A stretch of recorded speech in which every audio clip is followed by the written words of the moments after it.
The desert looked empty. No roads crossed it. No buildings broke the horizon.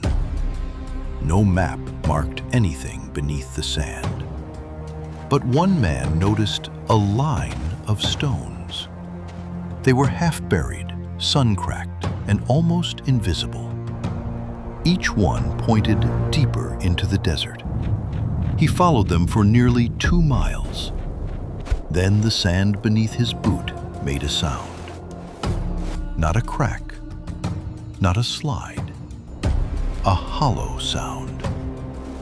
1 second later, the ground opened, and he fell through the desert. When his flashlight finally turned on, he was not inside a cave. He was standing above a street, a buried street under the sand.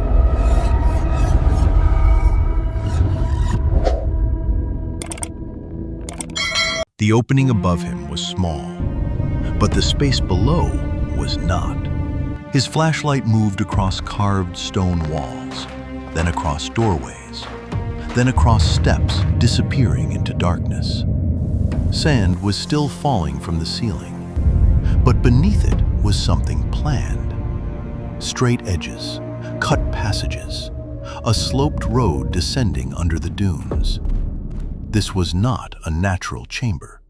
It was not a mine. It looked like the entrance to a city. Then he noticed the air.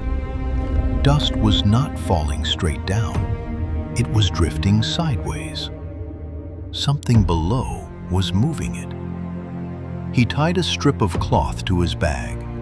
The cloth pulled gently toward the passage. That was the first real clue. The buried place was not sealed dead space. It was still breathing. Above him, the desert gave nothing away. No ruins were visible from the surface. No old road led to the opening. No modern structure stood nearby. From a distance, the collapse looked accidental, just a dark hole in pale sand. But below that hole was architecture. And architecture means intention. Someone had built this place, then buried it well enough to disappear. The first explanation made sense. Maybe it was an ancient shelter, a place to escape heat, a place to survive storms, or a refuge during conflict. The first rooms supported that idea. Stone benches lined the walls. Storage alcoves were carved into corners. Dry channels ran along the floor. Everything looked practical. Everything looked survival-based. Until the symbols appeared. The markings were carved at intersections. 3 lines, a circle, then 3 more lines. The same symbol appeared again, then again. Always were the passages divided, always pointing deeper. Shelters do not need route markers. Temporary hiding places do not need street logic. This was not a refuge built in panic. This was a city built with direction. When researchers entered later, they followed the symbols. The passage did not end. It widened, then split, then descended again. Behind each turn were more carved rooms. Some were packed with sand. Others were almost untouched. The deeper they went, the less random it became. The tunnels formed streets. The rooms formed districts. The markings formed a navigation system. Ground mapping changed the scale completely. The plaza was not the center. It was only one district. Beyond it were more empty spaces, more rooms, more corridors, more streets still sealed under sand. The discovered city was only the exposed layer. The rest continued into darkness. That was when the question changed. Not how people lived here, but how much of it still remained hidden. The strongest clue was found on a wall. A map carved directly into stone. It showed the city from above. Rings of districts, connecting routes, ventilation shafts, storage zones. But at the deepest point was a blank square. No symbol marked it. No path explained it.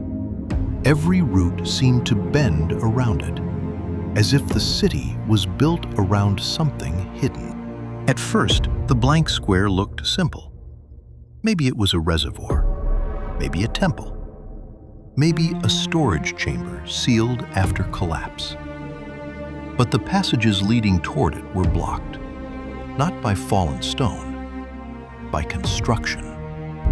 Heavy closures had been built into the corridors, sand packed around their edges. The seals were deliberate, and from behind one of them, air was still moving. There were no machines, no fans, no engines, only carved shafts and pressure chambers. The city was using the desert itself, heat above, cool stone below. Air moved through it naturally. That changed everything. This was not just underground housing. It was a survival system, engineered to last without power. Near the lowest sealed passage, researchers found storage alcoves. Most were empty. One was not. Inside were ceramic containers. Their lids were sealed with hardened resin. The team expected tools, or records, or something ceremonial. But inside the containers were seeds, thousands of them, kept in darkness, preserved by dry air and stone. The city had not only protected people, it had protected life. Water channels, ventilation shafts, storage districts, hidden streets. This was a city built for the day the surface failed. But the deepest district remained sealed. And that made the final question harder.